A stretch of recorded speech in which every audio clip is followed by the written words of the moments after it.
Good morning, everyone. Welcome to this week's edition of ReImagine Liberty, presented by Blvck Womxn Worldwide. I am your host, Kyra Lee, founder of Blvck Womxn Worldwide. And this week we have a very special guest coming to you from all the way from England. Miss Sandra Cooper is an amazing Black woman that has joined our cause in making sure that we affirm all sectors of Blackness.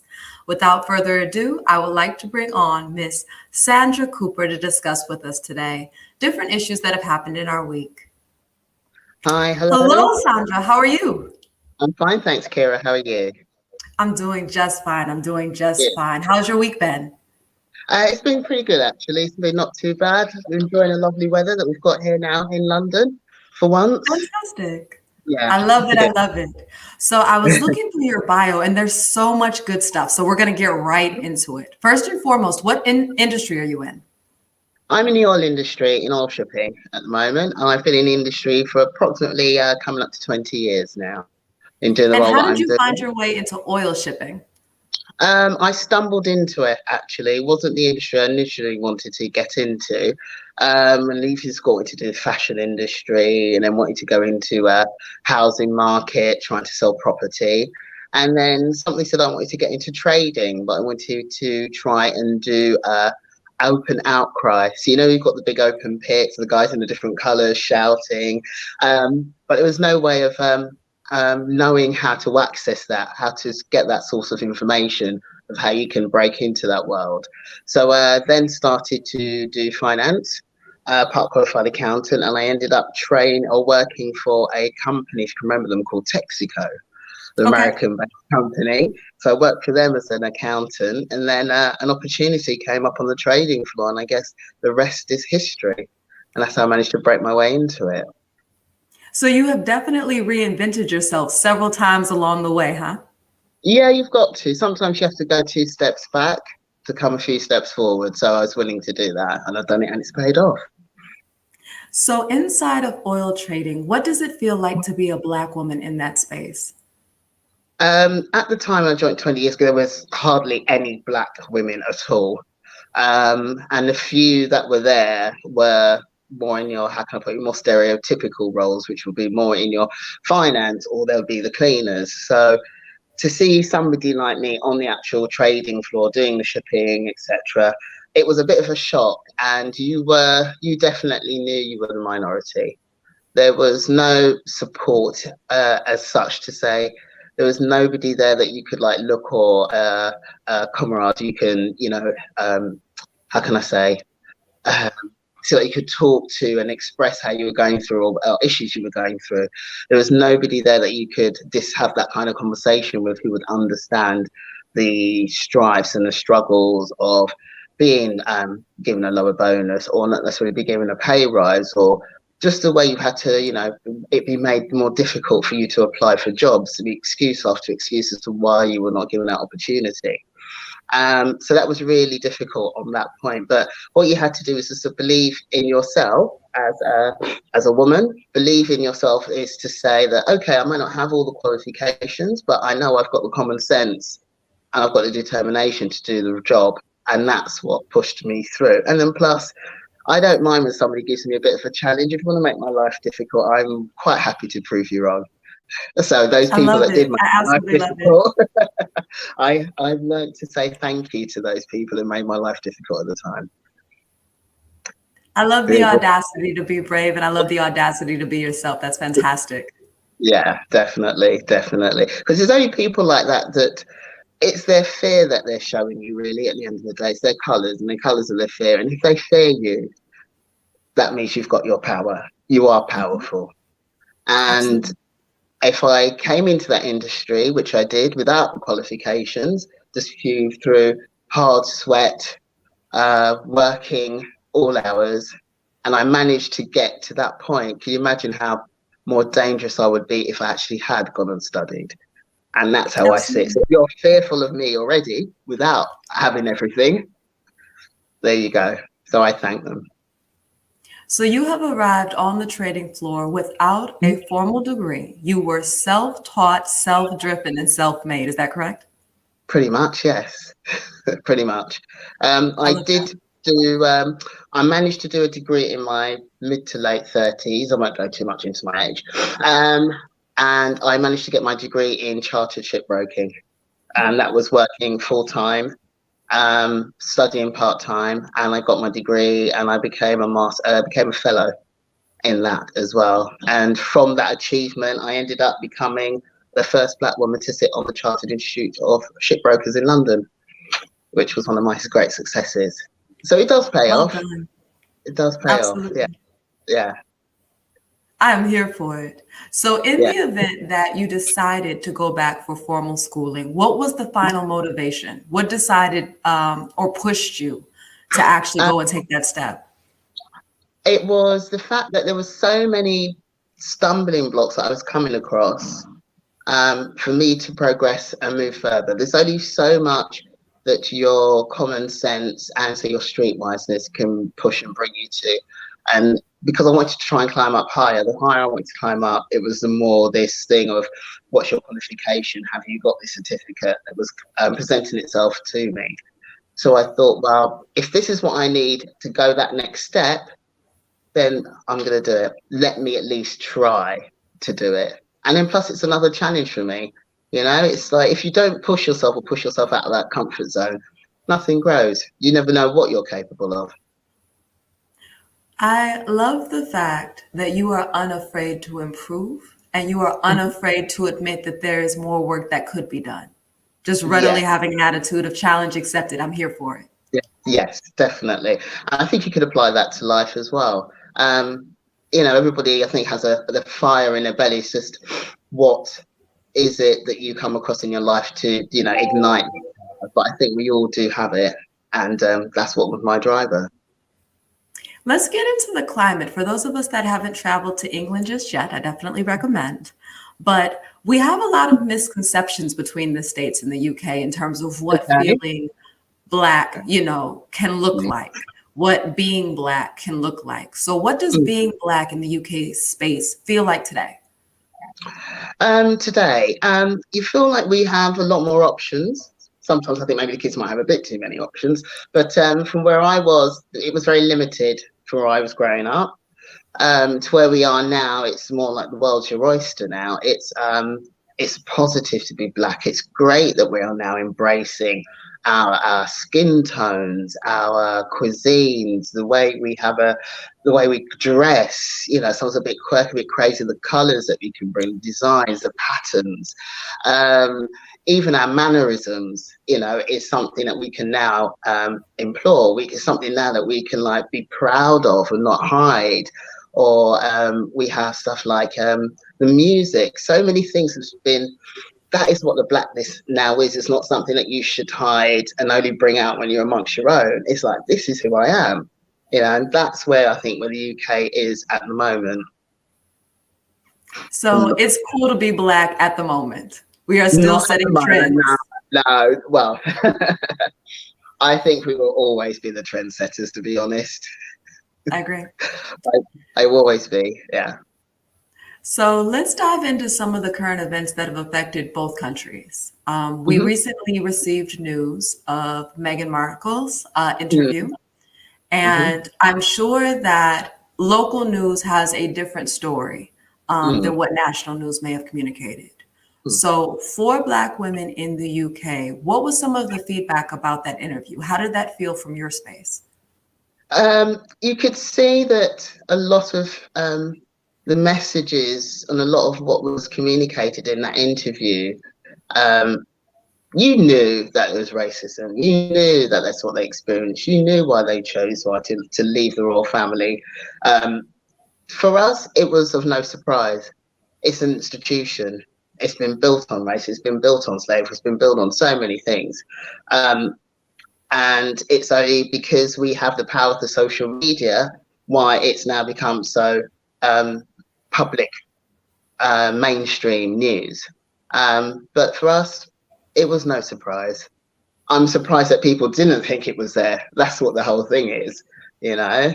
But I think they made the right decision. It's not for me to comment. Everybody makes their own decision for whatever reason. But yes, it's about time that they got exposed.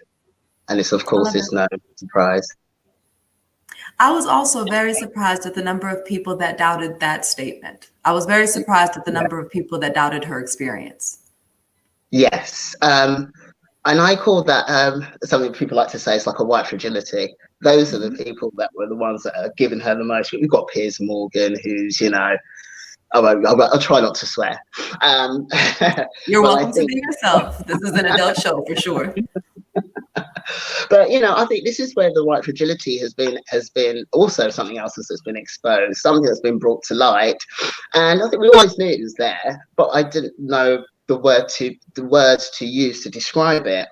And you can see and you can hear the words, the rhetoric that's going around, where you can they're frightened of because of losing all that they know, what was their foundation, and to now they realize that their foundation was never as strong as what they once thought it was, because it was built on so much history that has been hidden and now it's coming up.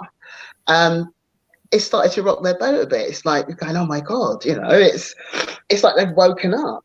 You know, Yes. it's like, oh my God, so who am I? What you know, what's going to happen? You know, is all this going on? And it's quite funny to sit back and watch, but it also gives opens up some interesting debates and discussions. And sometimes when you read through some of the social media, the comments, some of it's really, I find, is quite disturbing, of the mentality that is still here in the UK, the level of racism, or what people don't deem to be racism. But yet on the other hand, I'm really quite happy to see that kind of dialogue. Why? Because it makes me understand that there is a lot more work for us to do as Black women, as Black men, as a whole community, that we still need to do. But the only way we can do that is to be able to have open discussions, and for white people or people who are not of origin to be able to let that ego go and say, you know what, let's have the discussion. I know it's going to hurt. I know you're going to touch a few places where it's going to be really uncomfortable, a bit prickly. However, I want to try and grow and move on.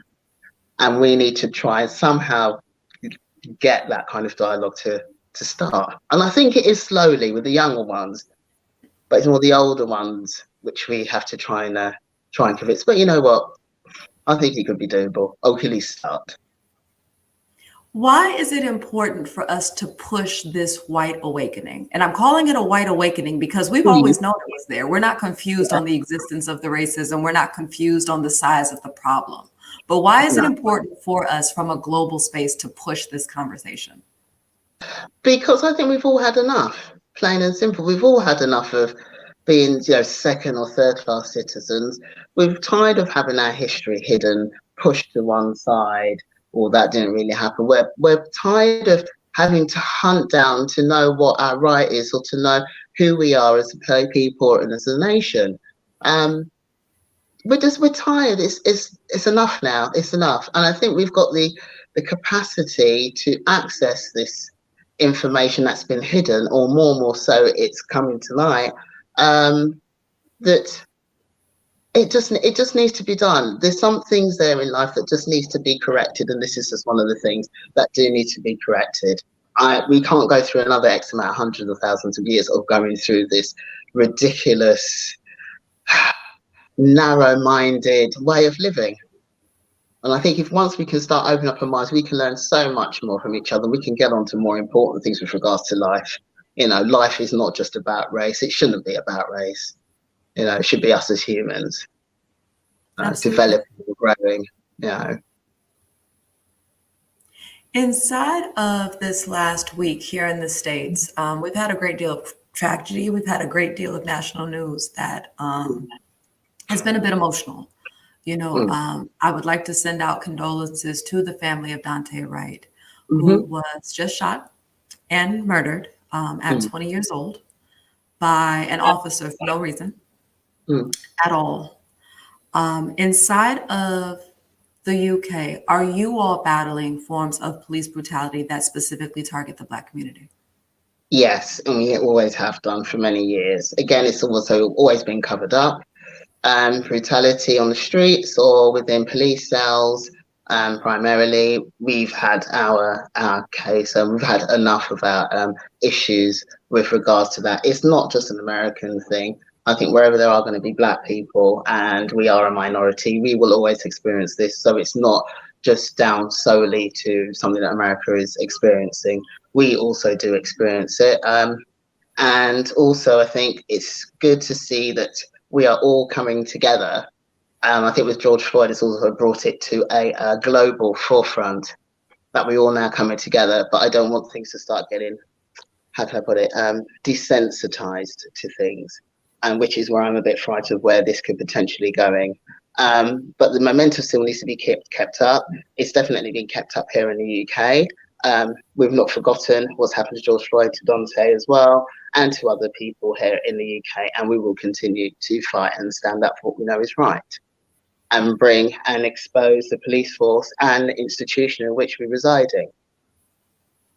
I called myself asking a question because I genuinely don't know the answer anymore. I'm aware that there's a need for public safety, but I am confused on what value police bring at this point. The police are always under question, aren't they? Are you talking more from an American standpoint or UK? I'm talking from a process standpoint. I'm looking from a global lens, and I am genuinely confused. And what happened is we experienced a auto break-in last year.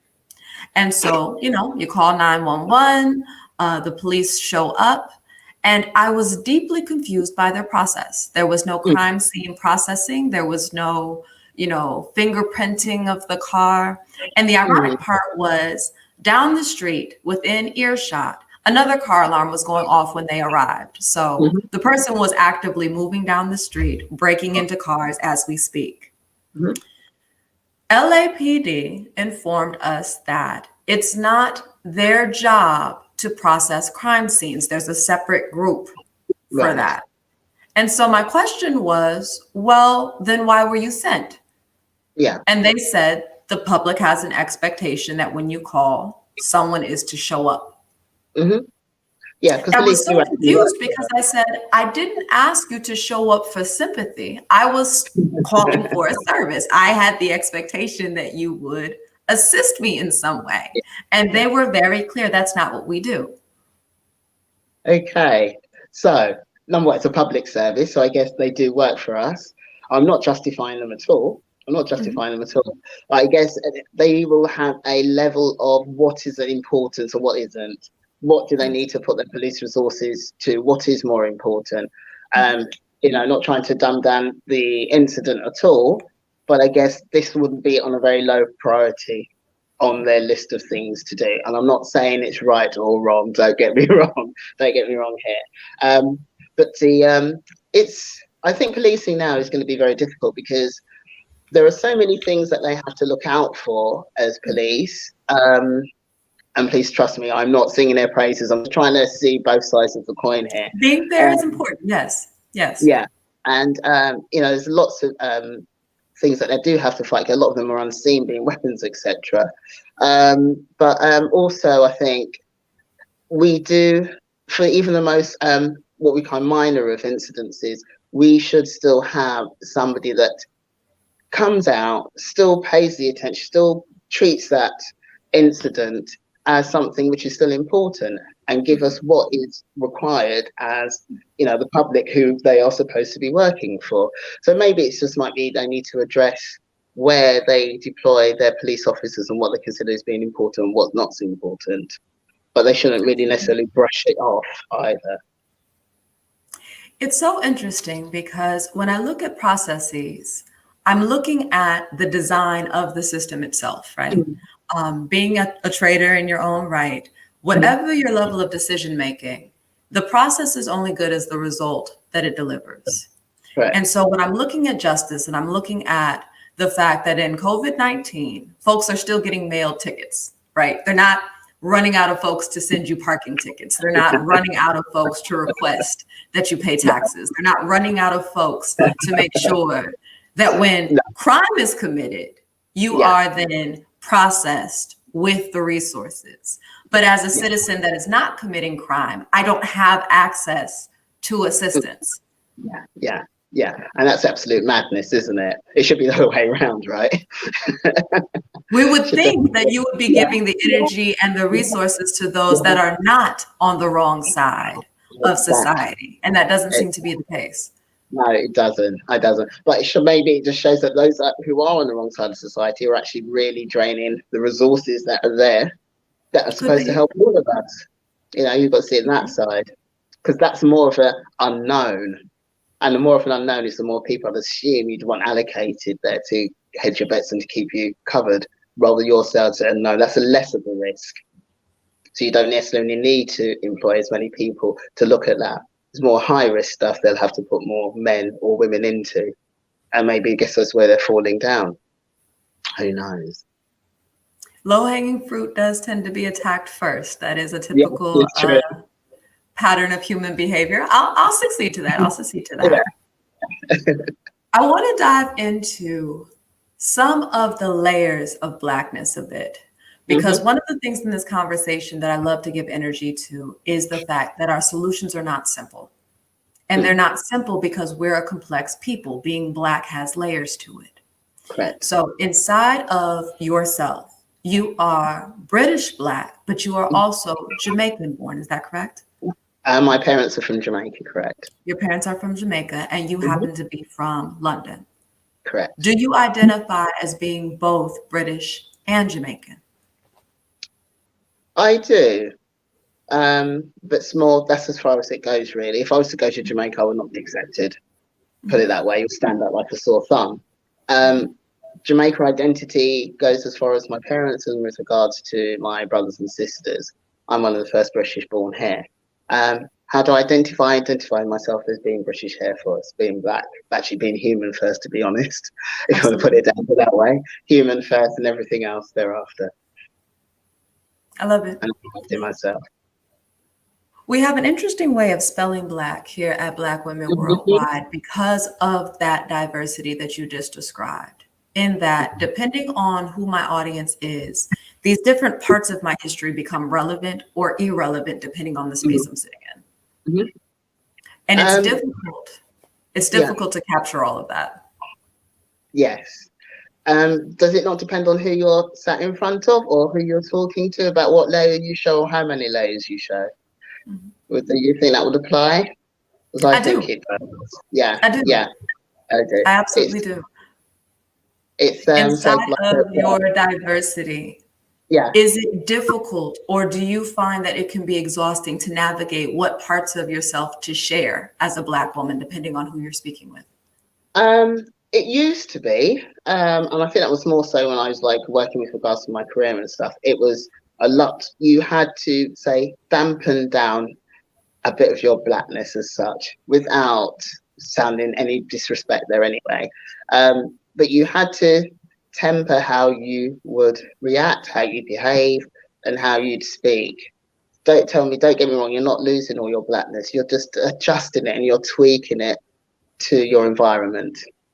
You're still remaining Black. You are still being Black, but you're just pulling out those little tiny bits of Blackness as and when you can, in a way, and to deliver it to make people understand who you are. This is my identity, and basically just don't try and take advantage or take the piss long and short of it.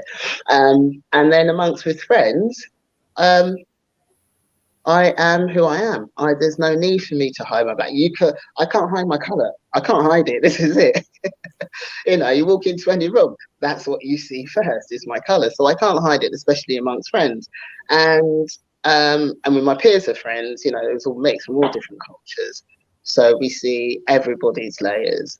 There's no adjustment at all. Again, in the workplace, if you go out to the shops, there's sometimes you may have to adjust it if you go to like a really nice restaurant. But I think because we are now being seen in more affluent or Michelin-star restaurants, etc., we're getting more used to. You might still have that, people might look at you every now and again and go, oh, right, okay, turn their nose up at you. But you think, what, I've got every right as anybody else here to be here. I've earned my money, I've worked hard for it, and I'm not going to adjust at all.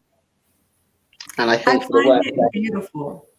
And I would like you, if you can give voice to it, that as Mhm. Black women, the older we get, the less the code switching occurs. It's a beautiful phenomenon. Why is that?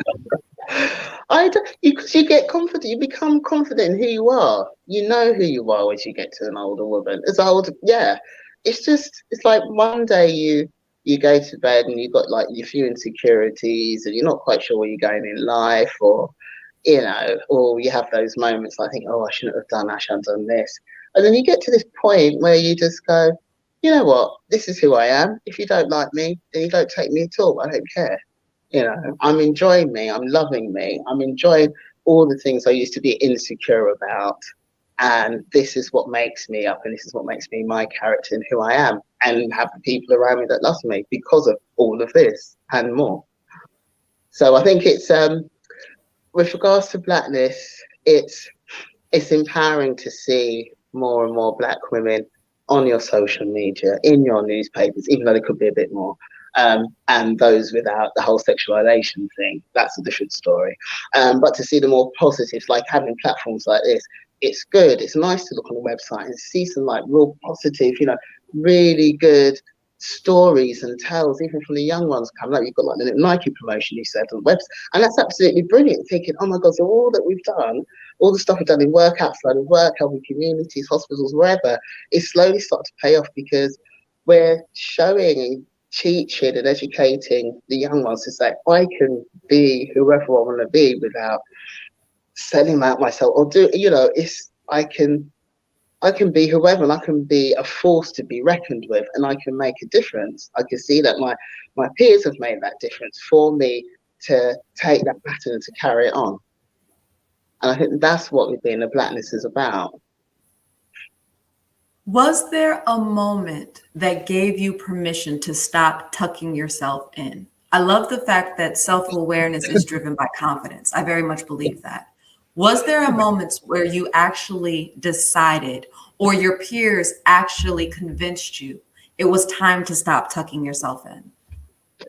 What does tucking yourself in? What does that mean? I know you explained it, but Maybe an American expression, meaning shrinking yourself, making yourself small, making yourself palatable, making yourself the part of yourself you choose to present to the audience that day. Stopping that habit. That's an interesting question. That's a good one, actually. At what point? I think it was when I experienced the death of some friends in the past, and that made me realize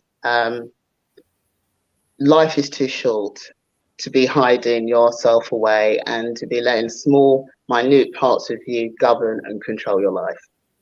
It's now time for you to shine, turn your light on, know your light, enjoy it, embrace it, and be it. And I think that was for a few couple of personal experiences was made me decide that. Inside of COVID-19, Mm-hmm. when have you felt the most powerful? We talk a lot about loss and we talk a lot about the challenges, but were there any moments where you shocked yourself in the way that you showed up? Yes, I don't really want to go into it too much, but yes, I made a life-changing decision with that one. Beautiful. Yeah, yes, yeah.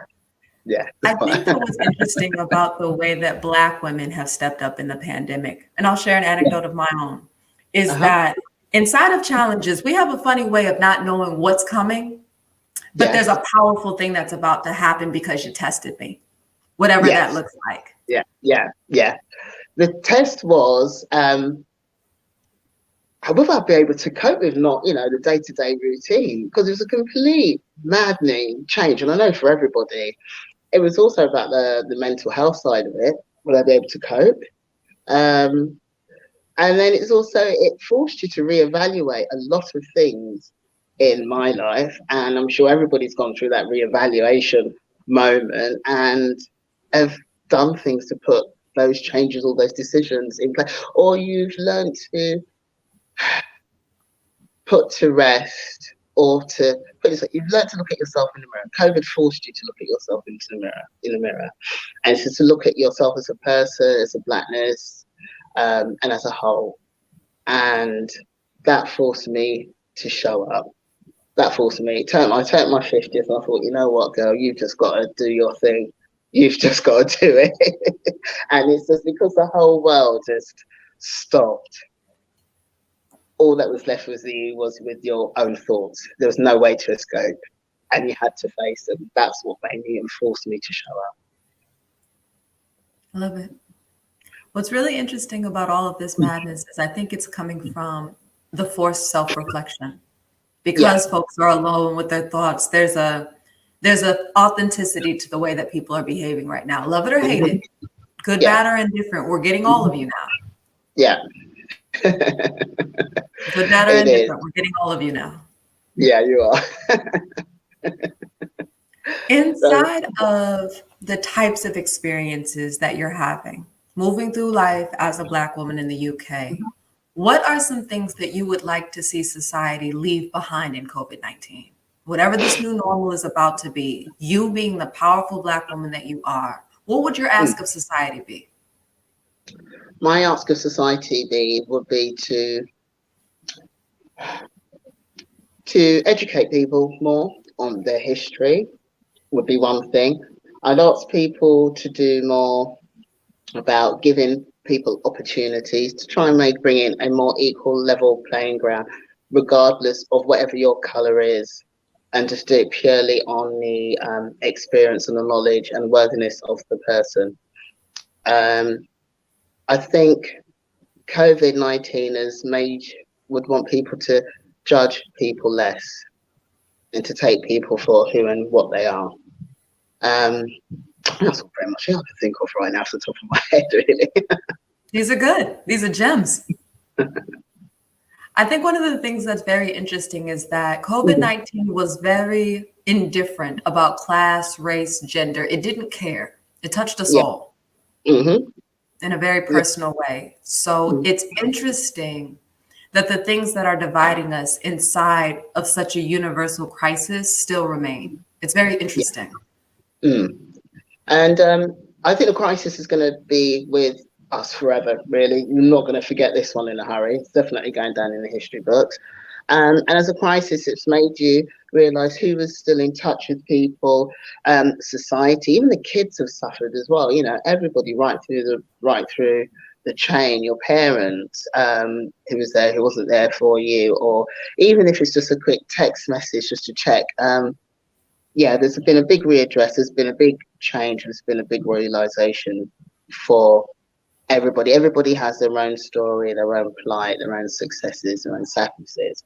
COVID has been good for some, while for others it hasn't been. But I think you need to learn to be respectful of whatever journey people have been through, be it good or bad, and for whatever reason.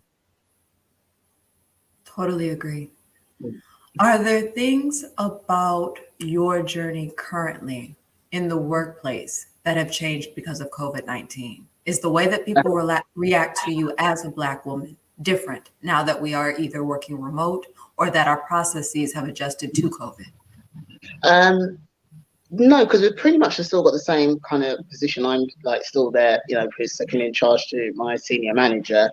And actually, you know what? I tell a lie. No, I am more relied on, actually, come to think of it. The people that work underneath me, they rely on me a lot more than what they would have done normally in the workplace. So my responsibility has grown actually quite a bit. But that's been good. And there was no issues, actually. I don't feel that there's any issues, the fact that they have to approach a Black woman, especially because I'm quite lucky that it's quite a diverse team. So we have myself, we've got English, I've got Chinese guy, so it's quite a nice mixture of cultures in the team. So I don't pick up anybody having any issues with regards to dealing with me, and it's actually improved the relationships and the communications between the team itself. And if I'm in any hurry going back to work, no, not really. I'm quite happy working from home. Absolutely. Absolutely. Here in the States recently, there has been a hashtag, Stop Asian Hate, that has been going around as a direct response to the amount of violence that our Asian community has experienced in COVID. Former President Trump assigned the pandemic as China's fault, assigned a group of folks as being responsible for this epidemic, and some of those Americans that found his voice useful decided to start brutalizing members of the Asian community. Have you guys experienced that in the UK as well? I think there has been a bit of it in the UK as well. Stop the Asian hate. Obviously, whatever starts in America tends to trickle down into the UK. But I think the sentiment is still the same. It's a bit of a delicate subject, really, isn't it, between the Black community and the Asian community? It is. Some would say that we should be there to support them, being a race that have been through such hate, if not for many hundreds of years, etc. And then you might have the other side of the coin. People say, well, hold on a minute. When we were going through our stuff, did you guys show up? And so you've got those two sides of the coin. So we're going to put it out there and put it like that. So why should we go out there and support when you weren't there for us? So it's that kind of conversation that's being had. And I think it's kind of stuff that's going on at the moment with regards to the Asian hate. I'm not saying it's right or wrong. People need to choose whatever side they want to do. Can we educate them how to deal with it? Yeah, I guess we can. Yes, we can do that. Will they be willing to listen? I'm sure they will be. Should we? Hey, that's for somebody else to answer. I love it. We're having that same division here. It's been a topic that has brought up the fact that, to be honest, and I like to be honest on this show, there is racism within the minority community. There is. Yeah. There's levels to this thing. And so when we start talking about racism, one of the things that's interesting on the newsreel side that I've questioned, it's not a right or wrong, I just question. When things happen in the Black community, the word that's used is racism. When folks don't like the way we look and therefore treat us poorly, the word that we're given is racism. But recently, based on the horrific tragedies that took place in Atlanta, the word that is being charged is xenophobia, which is defined as hate toward immigrants. And what I find baffling about this is that I don't remember reading anything that said this particular murderous person showed up and asked for citizenship verification and then decided to start killing people. I'm pretty sure that the person showed up, decided they didn't like the way that you looked, and people died based on that, the same way it happens in the Black community. Correct. So I'm confused on the need for this other layer of hate, this specialized group assigned to this other word that's created, because we are now going to say, no, it's not the fact that he was racist against your look. It's the fact that he doesn't like non-American citizens. Okay, all right. So is it one to detach themselves from racism, or is racism usually attached to a Black thing? Okay, no, we don't want to do that. Let's remove ourselves. No, we do. And I'll be the one to go there because it is a thing that I want us to start addressing. If we're going to be real about this thing. The challenge is, are you really saying you have a problem with racism? Yeah, exactly. Because that's really the problem. Dressing it up in a different way, but to say, once you say, yes, I'm being racist, then everything else all kicks into place. You can't say that you're racist. Let's choose another word just to dress up the same thing that we're doing. But, we still don't want to be associated with Black people, because if we do say that we're racist, then all hell's going to break loose. Do you know what I mean? Then we can't justify any other act that we do. So let's give it a totally different name so that it just keeps it all separate. It's smoke, screen and mirrors. It is. As long as you're smoke, screen and mirrors, trying to blind us with science. And it's just a load of rubbish. Absolute racism. You cannot dress it up. You cannot paint. You cannot disguise it. You cannot do any. It is the same right across the board. So I don't see how, when it's a different nationality, it's a completely different word. It's the same thing. You don't like somebody because of their color. Just plain and simple. It's simple for us. Yeah. No, and for our Asian listeners, I want to be clear. None of this is okay. Yeah, exactly.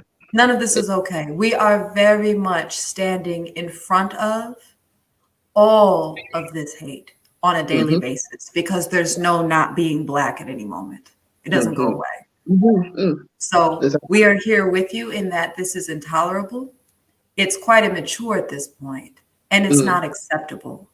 But what I am outwardly and vocally stating right now in this moment is that you can't have access to the level of progress that we've made and separate yourself from our pain. Exactly. You can't have Exactly. both. Exactly. So if you Exactly. don't want to have access to the Black version of racism, then you can't say that you're experiencing the same type of Black racism as this other minority group. It has to be one or the other. Exactly. Racism, word, race. There you go. It says it all. Race, It's about your race. race. It's literally your race. There's no way you can dress it up. No. And you cannot differentiate yourself from that experience because we've experienced it. And racism covers all races. You cannot pull yourself away because it's more associated to Black people. No, it's just that Black people have has experienced it more. But all minorities, I'd assume, have experienced Yes. racism. Do you know what I mean? It's not just associated to Black people. So Not the at fact that all. they're doing that is actually a bit of a kick in the teeth and a bit of a disrespect, It is. in the long and short of it, of what we've been through. But yet the fact you want us to ride on our backs, literally for free, and want us to come and support. Hold on a minute here. It sounds like a bit of a double standard here. Mm, And I do mm. want to call media to carpet as well, simply because the world sort of repeats the headline. Yeah. So, for those of us that are following journalists, for those of us that are following Twitter news, I would deeply ask that if you're actually trying to give fuel to progress through your writing, be conscious of these implicit biases in your content. It is racism. And it Yeah. wasn't okay when it was Black people, and it's not okay now that it's Asian people. It wasn't okay when it was Irish people. It's not okay when it's Italian people. It's the Correct. same concept. Correct. And we You're don't 100%. need this other word to not invoke the way that Black people are treated so commonly. This brings another divide to the It party. does. Why do we know there's enough divides, there's enough categories in the world as it is? People are confused. Just tell it as it is. It is. Mm. I'm grateful for this. I'm grateful for this moment. And for those of you watching, I hope that you will take this as a teachable moment to communities. If we are truly to be unified, and we are, one way or another, we are all dependent on one another. We have to stop continuing to separate ourselves through pain. It's not a pain Olympics. It's not a struggle fest. It's quite literally the same things that each of us are asking for: basic respect, decent treatment, and to be respected as a human being. That's all. To be safe in your home, to be safe on the street. Yeah, definitely. Pretty common sense stuff. Yeah. My last question that I will pivot to, Sandra, is what made you decide to start participating in this movement? To actively start reaching out? Because there's a myth. There's a myth that Black women have a hard time working together, or it's difficult working with women. And yet we have had multiple conversations talking Yeah. about how to get this thing really going on a global scale. Why have you decided that this is important? And having realized my power now as a person, as a woman, wanting to reach out, connect with other women of like mind, where we can push each other along to strive and to grow globally, or internally and globally, really. And the fact that for quite a few years, few friends of mine who have a little insight into my life and what I've done and a few of my achievements has said, why don't you just tell people or do some mentoring or something? I've kind of procrastinated on it a bit. And then my friend Kimberly brought the Blvck Womxn International to the forefront and said, hey, do you fancy doing it? I thought, it's during COVID, looked at myself in the mirror, had a few threads. Yes. And I thought, you know what? Oh, just do it. Just go for it. Just do it. throw caution to the wind and embrace it. And it's brought us to here. And it's good because I've been telling like a few of my friends about it. Another one I'm going to be bringing to the next talk, hopefully, if not the one after. And I can really see this growing into something really quite good and quite special. I think this is the beginning of something very, very positive. Because I know there's lots of things that are platforms and stuff that are out there on the internet. Right, you've got Black Girls Fest, you've got all the number of things, but this has got a little bit more, for me, like a nice kind of a maturity about it, something in a positive way, a nice roundness and a warmth. And you've got some great speakers, you've had some great speakers on there, and the conversations have been absolutely brilliant. And the fact that we can talk to other women on an international level, and you have a realization going, hold on, what we do? Long and short, we all are experiencing the same things, and it's actually really nice because you tend to just have that conversation with your peers, your immediate girlfriends, your type buds and whatever. And now you can still have the conversations, but you only met via Zoom or whatever. And it's just like sitting down talking with your girlfriends, but it's on a rewarding basis. I love it. It's great. It's great. Great. Thank you for having me. Thank you for allowing us this space. Thank you for allowing us this time. I think my favorite part of your entire sharing just now is the fact that for me, in each one of these conversations, finding out that someone else is going through the same thing, I don't know why, but it's a sigh of relief. Yes, it is. It is. Everybody wants it's an affirmation. It's like, okay, great, love it. Love it. It's like, okay. It's like, okay, right, so I'm not going mad. Okay. All right. It's the most amazing thing to find out in a world of gaslighting that you actually aren't crazy, that this is really happening, and she feels it too. Totally. And it's you share the experiences, and you just think, okay, I thought this, I'm a bit fearful, but now that we might have a bit of something in common and you understand what I'm saying, I can ask this other question, you feel like you just find you're getting more and more answers. It's, we're all human, all go think, similar things, or go through similar, and it's just nice to have a safe place to do so. I agree. Well, thank you so much for your time today. Again, this is Ms. Sandra Cooper coming to us from England, and a member now of Black Women Worldwide.